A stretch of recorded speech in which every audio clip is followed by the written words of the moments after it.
มาเก็บผักคันส้มเนาะอันนี้เป็นผักกาดจริงๆเขาปลูกแล้วมันห่อแต่เขาปลูกแล้วมันมีห่อเขาก็จะเด็ดเบอร์แบบนี้มันไปกินแล้ว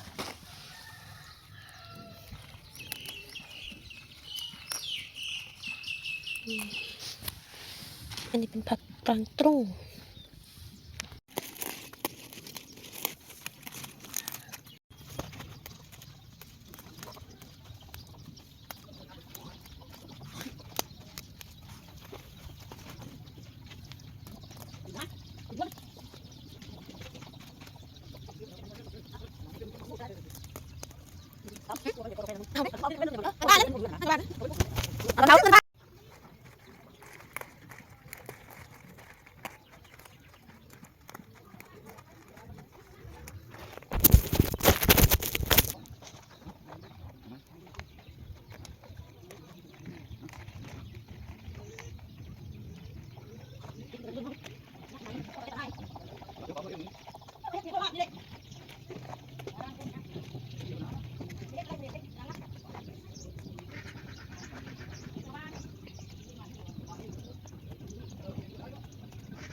มาขันส้มบัดขันส้มผักลูกขันเป็นบ่เป็น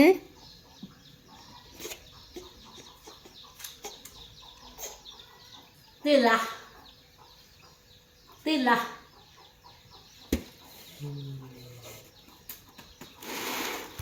จ้าเด็ดผักเห็ดส้มแล้วมาหน้าหาหน่อไม้สิมาใบหน่อไม้เดี๋ยวทุกคนหน่อไม้เขาก็จะเป็นหน่อไม้ดงน้อยเนาะยามนี้มันก็คือสิมีประมาณนี้ได้ดงแบบนี้ก็คือว่าดีแล้วเป็นมีทั้งหน่อไม้ไล่หน่อไม้ตั้งไข่อันนี้หน่อไม้บง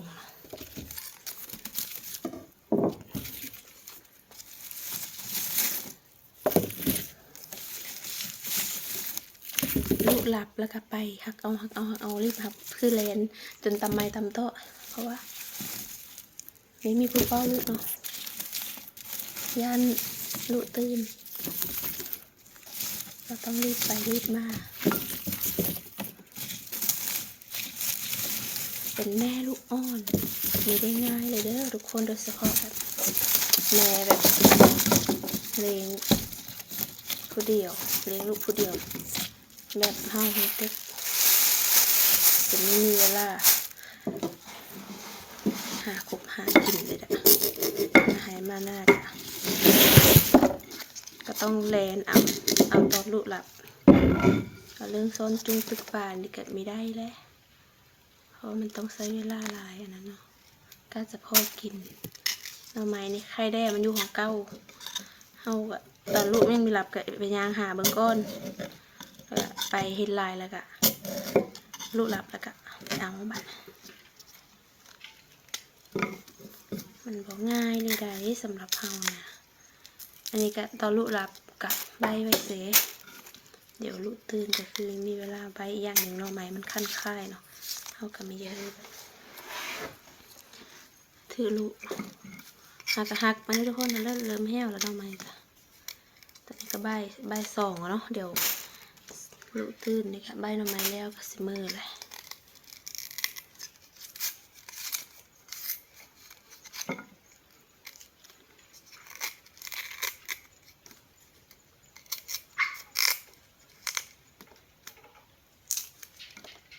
ดอกน้อยๆแบบนี้ทุกคนพอเฮาสิตำเฮาก็ทุบส่วนลายย่ำนี่กะเขากินหน่อไม้ถงกันแล้วเนาะเพราะว่าหน่อไม้มันมีค่อยอ้อแต่หน่อไม้ถงมันกะแซ่บคือเดียวแต่เฮาผัดไม่มีหน่อไม้ถงไม่ได้เฮ็ดหน่อไม้ถงเป็นไม่มีเวลาเฮ็ดปีนั้นเฮ็ดไว้หลายทุกคนแล้วก็นี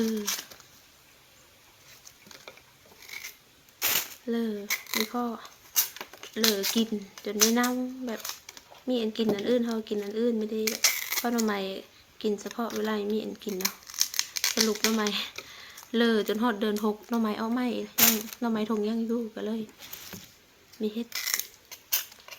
ปีต่อมามีเวลาได้ก็เลยไม่ได้เฮ็ดหน่อไม้ทงไว้กินพยายามนี้ก็พอได้กินอยู่เฮานะหน่อไม้ไร่เพราะว่ายามฝนน่ะโง่หักเนาะยามนี้ก็เลยหน่อไม้ไร่นี่ก็แต่ว่าเป็นโด่งน้อยๆอันนี้โด่งมาได้โด่งมากับประมาณ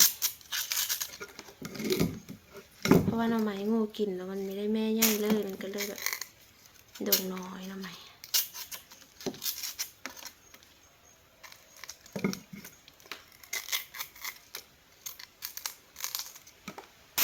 สะอ่อนแบบเขาเลี้ยงลูกเนาะมีแบบปูมียามีตามีหน้าเลี้ยงซอยเห็นแล้วแบบสะอ่อนเขาเลยมีเวลาอยากคบหากินเฮ้ยแม่เอาเฮ้ยบ่แบบนี้ปูยาเอาเฮ้ยอันนี้คือแบบนึ่งเขาเบาไฟคบหากินผู้เดียวพอแล้วก็คิดฮอดแม่ถ้าแม่อยู่ก็คือแบบแม่ก็น่าจะแบบเอาล่าเนาะไปหากินแบบนี้นะมาหน้าแม่ก็เป็นความคิดความฝันที่แบบเคยฝันไว้แนวนี้นะตอนไปทำงานอยู่ไทยก็คิดตลอดว่าพอวันหนึ่งมาอยู่บ้านมีแม่เนาะอยู่นำแม่ไปนู่นไปนี่นำแม่แต่ความฝันกับความจริงก็สวนทางกันเหลือเกินยังมีท่านมาซ้ำแม่ก็ไปป่าละยังมีท่านมาปะยังมีท่านตื่นจ้ะแม่ก็ไปป่าละฝันยังบอกเป็นจริงซ้ำทุกคนเลยต้องมาสู้อยู่คนเดียว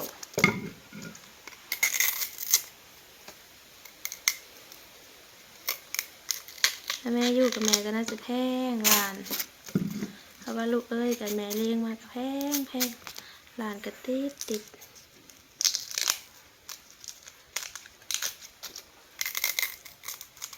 ถ้าว่าอยู่ก็น่าจะฟังอยู่กับแมวก็ได้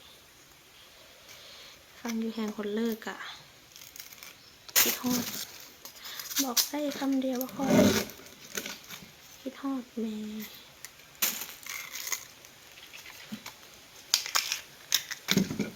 เป็นความโชคดีคุณเลยจะแบบคิดว่าเมื่อยแล้วแบบทั้งที่มีพ่อแม่อยู่น้ำเลี้ยงลูกพ่อแม่ซอยว่าเมื่อยเธอคิดมึงคอยเธอคิดจะคอยนี่ผู้เดียวผู้อันเธอคิดเป็นไม่ได้เจ้าโชคดีแล้วที่มีพอมีแม่มีเลี้ยงซอยเจ้า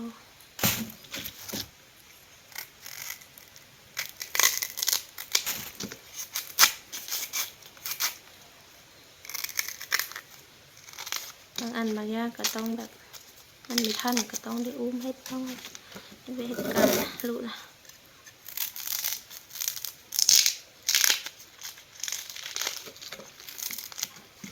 เป็นประสบการณ์เขาก็มาอัดคลิปที่เขาจะลงต่อไปนี้ก็อาจจะเป็นความรู้สึกแบบที่เขารู้สึกเนาะแบบอาจจะไม่เคยเห็นดอกช่องน้อยๆของเขาถ้าเพื่อเห็นกับฝากเป็นกำลังใจให้ได้เด้อ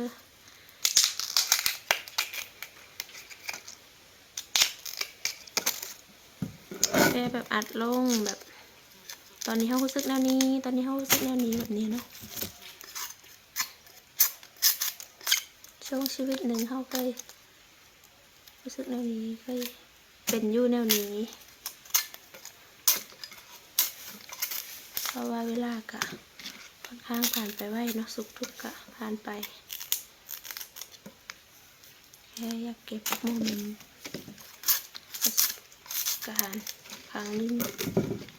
ชีวิตที่เขาพบที่เกิดขึ้นกับเฮา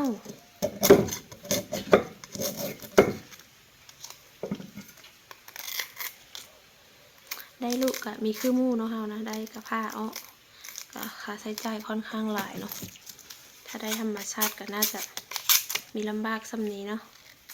ทีนี้ลูกก็เอามาแบบผ้าเอามาค่าใช้จ่ายกะ ขั้นต่ำกับ10 ล้านขึ้นไปแล้ว ถ้าใส่ใจได้ลูก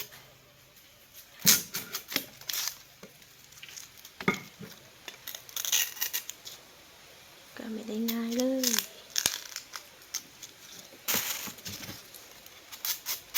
ได้เอามาทั้งเก็บแผลทั้งเลี้ยงลูกในคณะเดียวกันลูกก็ต้องเลี้ยงแผลก็ต้องดูแลคนเดียวไม่มีพ่อไม่มีแม่อยู่นำผ่านมาได้พอแต่ผ่านมาได้ทุกคนมันไม่เรื่องง่ายเลยชีวิตคอยนะเกือบตายไปแล้วครึ่งหนึ่งลูกก็จะใหญ่มาจะ1 ปีแล้วเนาะเดือนหน้าวันที่19ก็ได้1 ปีแล้วเนาะ